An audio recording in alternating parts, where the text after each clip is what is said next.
तो friends, railway का जो आपने अकाउंट बनाया था उसी अकाउंट से आपको जो है ना लॉगिन कर लेना है, और लॉगिन करने के बाद से आपको डिजी लॉकर के अकाउंट से जो है आपको उसको मतलब लिंक कर देना है। अब कैसे करना है मैं आपको बताता हूँ। देखिए, सबसे पहले आपको आना है इस वेबसाइट पे, और इसका लिंक आपको डिस्क्रिप्शन बॉक्स में मिल जाएगा, या जहां से आपने फॉर्म भरा था वही वाला वेबसाइट है rrbapply.gov.in। अब यहाँ अप्लाई पे आएंगे, आपको ऑलरेडी हैव एन अकाउंट पे क्लिक करना है। आपको यहाँ पे अपना मोबाइल नंबर या ईमेल आईडी और आपको पासवर्ड एक जनरेट हुआ होगा, अगर आप फॉरगेट किए होंगे तो, या जब आप फॉर्म भरते हैं तो उसमें पासवर्ड एक बनाना पड़ता है, वो पासवर्ड यहाँ लिखेंगे, कैप्चा कोड भरेंगे, लॉगिन करेंगे। अगर मान लीजिए पासवर्ड भूल चुके हैं, उस कंडीशन में फॉरगेट पासवर्ड पे क्लिक करेंगे, या मोबाइल नंबर ईमेल एड्रेस लिखेंगे, डेट ऑफ बर्थ लिखेंगे, कैप्चा कोड भर के जैसे प्रोसीड करेंगे ना, तुरंत आपके ईमेल आईडी पे एक इनके द्वारा जो है ना पासवर्ड भेज दिया जाएगा, नया पासवर्ड। अब उस पासवर्ड को आप हमेशा जो है फ्यूचर में यूज करेंगे लॉगिन करने के लिए। चलिए हम यहाँ पे डायरेक्टली लॉगिन कर लेते हैं। अगर आप रेलवे का फॉर्म भरे हैं ना, तो ये प्रोसेस आप कर सकते हैं, बहुत ही इंपॉर्टेंट है, क्योंकि यहीं पे अब आपका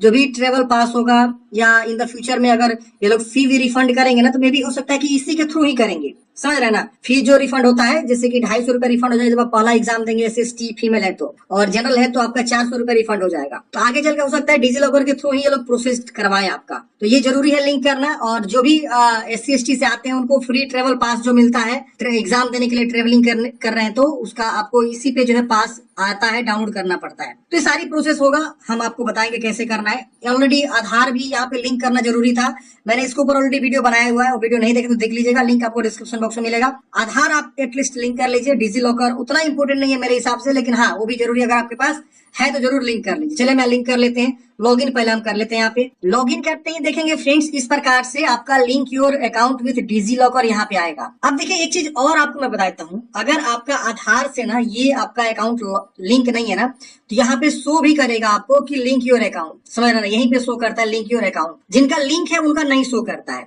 क्योंकि ऑलरेडी आधार से ही फॉर्म फिलअप किए होंगे, डाटा फैच किए होंगे आधार कार्ड से, तो वहां पे उनका नहीं शो करेगा, ठीक है ना। अगर आपका शो कर रहा है तो आप आधार से भी जरूर लिंक कर लीजिए, नहीं शो कर रहा है तो टेंशन लेने की आवश्यकता नहीं है। अब यहाँ पे link your account with DigiLocker पे क्लिक करेंगे। अब सीधे आपका डिजी लॉकर का पेज ओपन होगा। देखिए यहाँ पे digilocकर.मेरीपहचान.gov.in। अब यहाँ पे आपका अगर पहले से डिजी लॉकर पे अकाउंट है तो सीधे अपना मोबाइल नंबर और जो पिन है वो पिन लिखेंगे, और इसको ऑथेंटिकेट करेंगे, यहाँ कॉन्सेंट करेंगे और साइनिंग पे क्लिक करेंगे, आपका साइनिंग हो जाएगा। अगर आपके पास डिजी लॉकर अकाउंट नहीं है तो आप पहले साइन अप करेंगे, डिजी लॉकर अकाउंट को अपना बनाएंगे। डिजी लॉकर अकाउंट बनाना बहुत ही आसान है, आप सीधे यहाँ पे साइन अप पे क्लिक करेंगे, यहाँ अपनी मोबाइल नंबर, जनरेट OTP पे क्लिक करेंगे, full name, date of birth, gender, user name, एक पिन आपको सेट करना होगा 4 डिजिट का।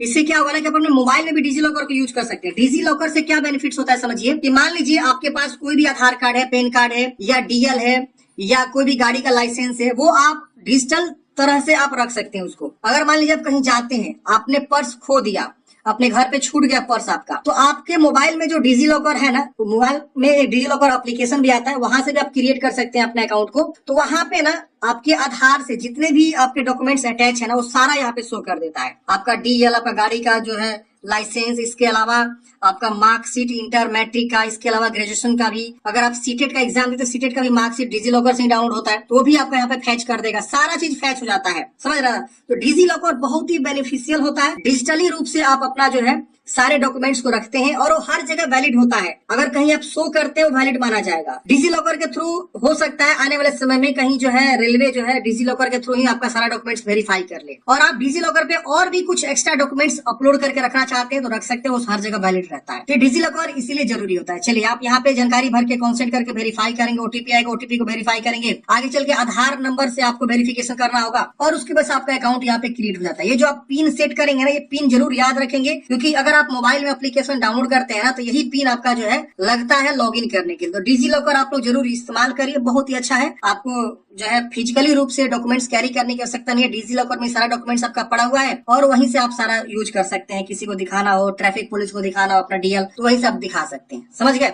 चलिए, तो हम यहाँ पे मेरे पास ऑलरेडी अकाउंट है, यहाँ मोबाइल नंबर और पिन लिख के और साइनिंग करते हैं। जैसे आप कॉन्सेंट करके और साइनिंग करेंगे ना, तो तुरंत आपके जो है ईमेल और मोबाइल दोनों पे ओटीपी जाएगा। ओटीपी को यहाँ लिख के साइनिंग करेंगे। जैसे फ्रेंड्स साइनिंग करेंगे, ये देखिए आपका कॉन्सेंट यहाँ पे आपसे मांगेगा। यहाँ पे इश्यू डॉक्यूमेंट्स ये 9 आपका दिखा रहा है कि आपका degree certificate, domicile certificate, 12th का सर्टिफिकेट, ये सारा डॉक्यूमेंट्स आपका ये ले लेगा। देख रहे हैं इस प्रकार से आपको शो हो रहा है। तो आप इस प्रकार से जो है सबको टिक कर देंगे। अगर नहीं ठीक है तो सिलेक्ट ऑल भी कर सकते हैं। इसके अलावा डिजी लॉकर ड्राइव भी आप चाहे तो दे सकते हैं इनको। इसके अलावा आप यहाँ पे पर्पस वगैरह अगर कुछ देना चाहते हैं तो नो योर ये सब छोड़ सकते हैं। प्रोफाइल इन्फॉर्मेशन वगैरह आप देना चाहते हैं दे सकते हैं यहाँ पे। तो ये तो ले ही आपको यहाँ पे दिखाई रहा है। आप अपने अकॉर्डिंग देख सकते हैं, अगर चाहते देना तो दे सकते हैं, वरना इसे छोड़ दीजिएगा। और यहाँ पे अगर अलाउ कर देना, आपको डिनाई नहीं करना है। अगर यहाँ पे आपका अगर वैलिडिटी डेट यहाँ पे दिखा रहा है कब तक ये वैलिड रहेगा, 2 डे प्लस इतना डेज आपका वैलिड रहेगा कॉन्सेंट, जो वैलिडिटी आप दे रहे हैं कॉन्सेंट इसको, तो ये आपको छोड़ देना, ऐसे ही कर देना। ये सब डॉक्यूमेंट्स आपका ये ले रहा है। यहाँ पे डिजी लॉकर का ड्राइव में नहीं टिक किया हूँ, आप चाहे तो टिक कर सकते हैं, नहीं तो छोड़ सकते हैं। यहाँ पे आप चाहे तो कंसेंट की वैलिडिटी आप चेंज कर सकते हैं कि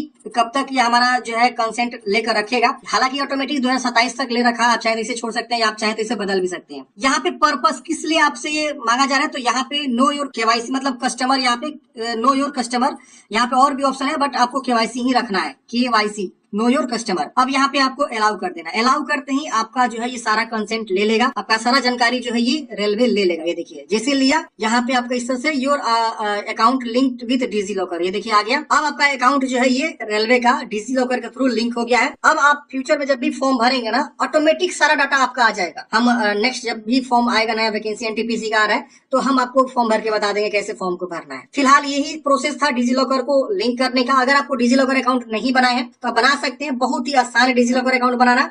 उसके ऊपर हम अलग से वीडियो लेकर आ जाएंगे, अगर आप कमेंट बॉक्स में बताते हैं तो। आशा करते हैं फ्रेंड्स आपको जानकारी समझ में आया होगा। आपके मन में कोई भी डाउट्स है, कमेंट बॉक्स में पूछ लीजिएगा। मिलते हैं फ्रेंड्स किसी नेक्स्ट वीडियो में। जय हिंद, आपका दिन